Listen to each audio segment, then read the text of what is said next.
And focus on a couple of other stocks that are in news as well. Sudarshan Chemicals has been rising higher. Sonal is here with the latest update on the stock. Sonal, what's happening?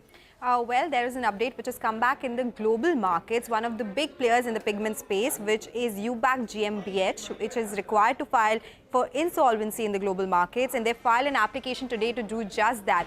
And that is the reason why Sudarshan Chemicals is surging in trade. Now, why is that? Because Sudarshan Chemicals is the third largest pigment producer in the world after DIC and this particular company.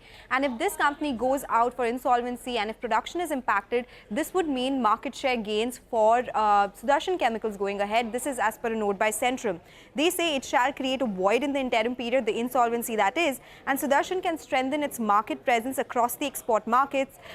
Even if it comes back, somebody else buys it or the production facility comes back in action, Sudarshan Chemicals will still be able to gain some market shares which would be irreversible. And their specialty portfolio is anyway expanding.